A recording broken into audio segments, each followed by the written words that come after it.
Тазша бала. Ерте заманда бір тазша баланың әке-шешесі өліп, жетім қалыпты. Күндердің бір күнінде тазша базарды аралап жүрсе, мұңайы отырған бір шалды көреді. Тазша шалдың қасына келіп отырады. «Шал, не қылып жүрсің балам?» деп сұрайды. Сонда тазша: «Баласы жоққа бала болайын деп жүрмін» дейді. Шал: «Ендеше балам жоқ еді, маған бала бола ғой» деп тазшаны ертіп үйіне алып келіпті. Бір күні шал тазшаға: «Анау көрінген ағаштың басында ақ сары деген құстың ұясы бар. Сол ұяда құстың жұмыртқасы бар. Сен барып құсқа білдірмей астынан бір жұмыртқасын алып келші» дейді. Тазша «Жарайды» деп жүгіріп барып ағаштың бұтақтарын сылдыратпастан басына шығады да құсқа білдірместен бір жұмыртқасын алып келіп шал әкесіне береді. Сонда шал: «Енді жұмыртқаны апарып құсқа білдірместен ұясына салып келе қойшы» депті. Тазша «Жарайды» деп жұмыртқаны апарып құсқа білдірместен ұяға салып келіпті.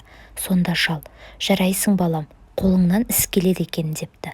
Бір күні тазшаға өгей әке-шешесі: «Анау көрінген үйде өздері бай және өлгенше сараң бір шал мен кемпір бар. Үйіндегі мол тамақтан өздері де жарып жемейді, кісіге де нәр татырмайды. Және түнде жатқанда екеуі қаптағы құртын басына жастанып, қарындағы сары майын қойнына алып жатады. Солардың жұмысын табаным тесіліп талай істесем де жарытып ақы бермеді. Ауыз толарлық тамақ та бермеді. Сонда көп ақым кетіп барады.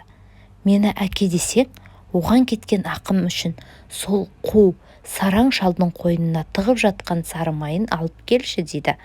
«Жарайды» дейді де тазша түнде жұрт ұйықтаған уақытта барып, кемпір мен шалдың үйіне кіріп, екеуінің аралығына жата қалып, кемпірдің даусына салып «Әрі жат» деп шалды шынтағымен бір түртіп, бір уақытта шалдың даусына салып «Әрі жат» деп кемпірді шынтағымен бір түртіп, ақырында сары майын алып жөнеліпті. Артынша ұзамай-ақ майды жоқтап шал шығыпты. Шалдың өзі де жасында бір қу тазша екен. Пәленше шалдың асырап алған бір тазша баласы бар еді, сол алып кеткен шығар деп орнынан тұра салып жүгіріп, тазшаға көрінбей бір жағыменен оның үйіне бұрын жетіп, қолына бір шелек алып тазша үйіне кіре бергенде, кемпірдің даусына салып шелекті тазшаның қолына ұстата береді де: «Шырағым, майды маған бер де мынау шелекпен бір шелек су әкеле ғой» дейді. Аңқау тазша бөтен адам екенін аңғармай майды беріп, шелекті ала сала жүгіріп суға кете беріпті. Шелекпен суды алып келіп шешесіне «Мә су» деп берсе, шешесі: «Мен саған су әкел дегенім жоқ, май әкел демедім бе» дейді. Тазша алданғанын біліп, майдың иесі қу неме екен, майын өзі алып кеткен екен, мен де жетейін, қайсымыз басым екенбіз деп жүгіріп кете береді. Шалдың көзіне түспей төтелеп барып, бұрын жетіп, басына бір ақ жаулықты орай салып, шалдың алдынан айқай салады: «Түлеуің құрғыр, шал, қайда кетіп едің? Қоралы қойыңды қасқыр қуып кетті. Жүгіріп жетіп, жылдамырақ қайырып айдап кел, болмаса қасқыр қырып кетеді» дейді. Тазшаның кемпір даусына салып сөйлеген сөзіне шал нанып, қолындағы сары майды «Ал мынаны» деп лақтырып тастап, қойларын іздеп жүре беріпті.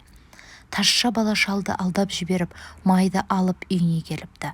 Манағы шал о жақ бұ жаққа жүгіріп, қойдан дерек таба алмай, шаршап, сандалып қайтып үйіне келіп қараса, қойлары ап-аман қорасында жатыр. Шал байғұс алданғанын енді біліп, «Қап, өзім де жас уағымда осындай қулықты көп істеп едім. Қартайғанда алдыма келгені ғой» деп ерте тұра сала тазшаның әкесіне айтыпты. «Сенің тазшаң менің бір қарын сары майымды алып кетті. Майымды қайтарып бер, болмаса тазшаңды сөзсіз өлтіремін» депті.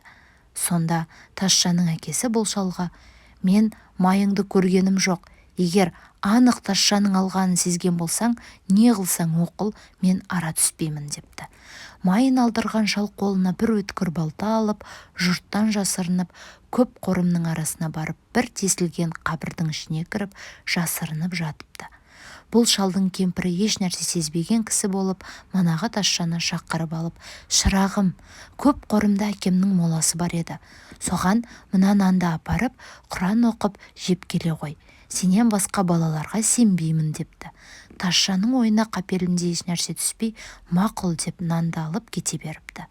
Молаға барып, Құран оқып, нанды жеп отырғанда, көрдің тесігінен бір шал арбаңдап шыға келеді.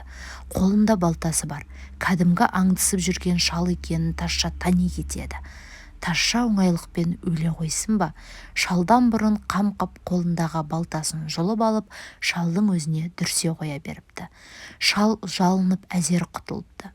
Бұлар тұрған шаһардың ханы қалқына өте қатал болыпты. Елге салықты көп салып, кедей мен жалшыны зар жылатып сорлата беріпті. Солардың қатарында тазшаның әкесіне де салықты мол салып, шал қатты қысылыпты. Бұл жайды білген тазша әкесіне: «Сіз қысылмаңыз, ханның өз алтынын өзіне берейік», депті.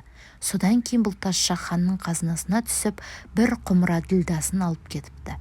Ертеңіне хан ділданың жоғалғанын біліп, барлық уәзірін жинап, ұрыны қалайша тауып ұстауға болады деп ақылдасыпты. Сонда бір уәзірі: «Қазынаның есігінің алдынан шұңқыр қазып, белуардан бататын шырыш желім толтырып қоялық. Қараңғыда білмеген адам түсіп кетсе, шығып кете алмайтын болсын. Осындай амалмен ұсталық», депті. Хан осы амалды мақұл көріп, айтқандай қылып желімді даярлата беріпті. Қу тазша қалайша білсе де бұл амалды біліп алып, енді қазынаның есігіне жоламапты.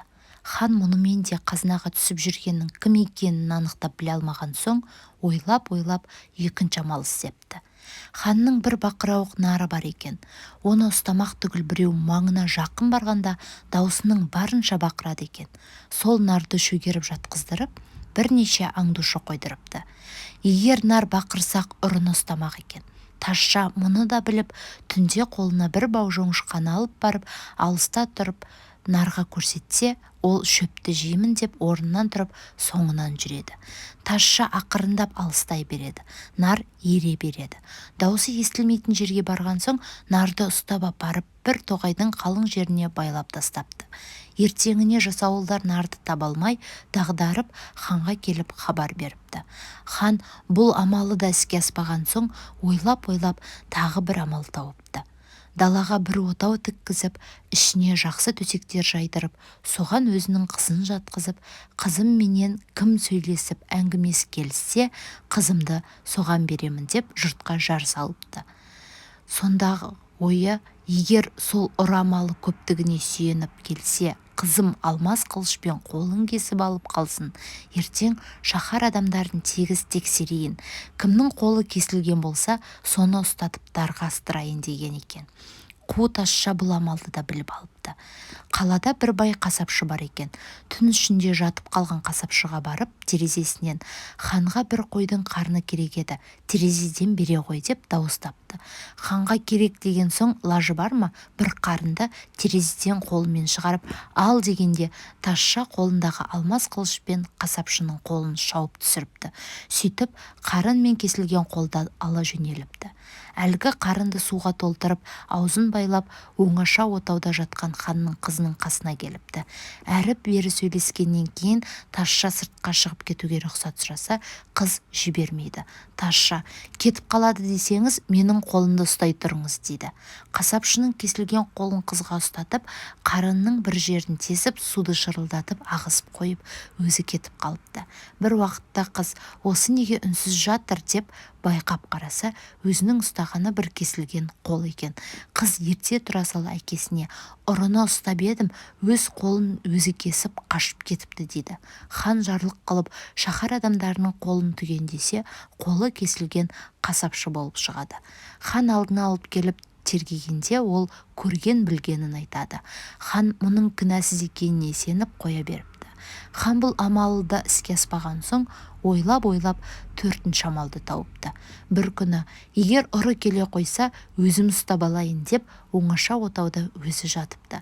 Тазша мұны да біліп, әйелдің әдемі киімдерін киіп, бір сұлу келіншек болып түнде келіп, отауға кіріп, ханның қасына отырыпты. Сонда хан: «Не қылып жүрген әйелсің?» деп сұрапты. Келіншек тазша: ерім өліп еді, қайнағаларыма тигім келмейді. Сол себепті тақсыр сізге арыз айта келдім. Сүйгеніме тиюге рұқсат берсеңіз екен, деп жауап беріпті. Хан сұлу келіншекке қызығып, олай болса маған ти, депті. Келіншек тұра келіп, құлдық тақсыр, олай десеңіз арманым жоқ, сізге тиемін, депті. Сөйтіп отырғанда орданың алдындағы дар ағаштарды көрсетіп, келіншек, тақсыр, мынау қиқайып тұрған ағаштар неге қажет, деп сұрапты.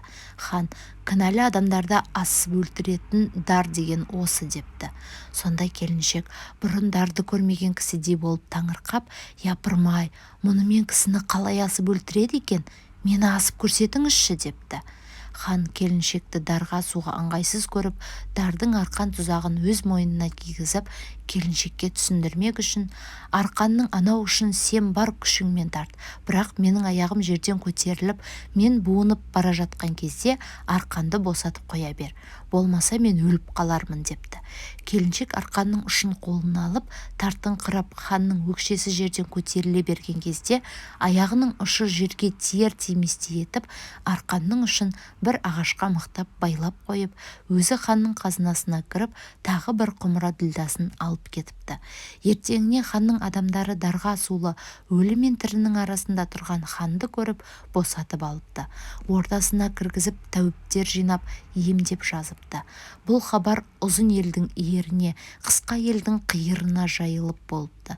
Осы ханның елімен шекаралас бір елдің ханы болымсыздығынан 2 рет қазынасын, 1 рет нарын алдырып, 3-ші рет қызын базарға салып, онымен тұрмай өзін дарға тартқызып, жұртқа масқара болғанша хан болмай-ақ біреудің қойын бақса болмай ма, деп келемеш депті. Бұны естіген әлгі хан ыза болып, Құдай атымен ант ішемін. Осы істерді істеген қу кім болса да кінәсін кешемін. Маған келіп мәлім болсын. Бірақ бір тапсыратын ісім бар. Соны орнына келтірсе, бұрынғы кінәларын салауат қылып, қызымды беріп, күйеу қыламын, деп жұртқа жар шақырыпты.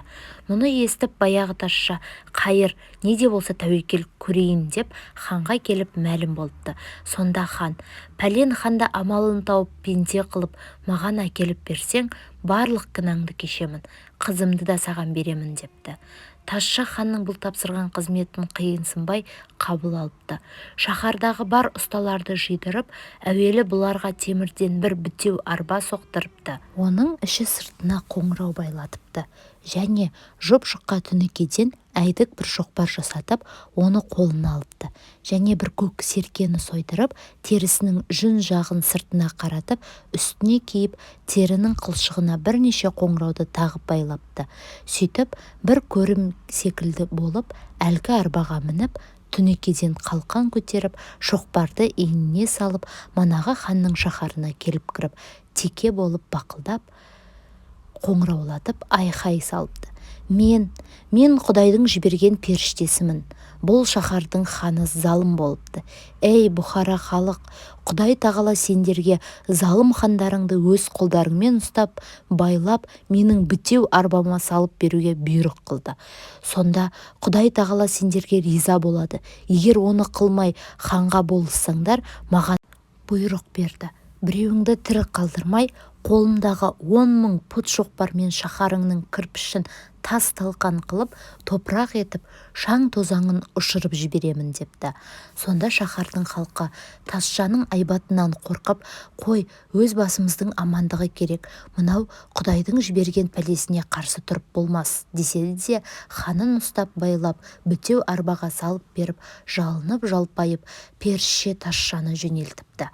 Тазша ханды пенде қылған бойымен алып келіп, өз ханына тапсырыпты. Сонда бұл хан тұрып, тұтқын ханға, «Я, маған күле беруші едің, өзің неғып мұндай күйге ұшырадың? Мұнан бұлай күлме, менің жұртымда осындай өнерлі адамдар бар», деп мақтаныпты.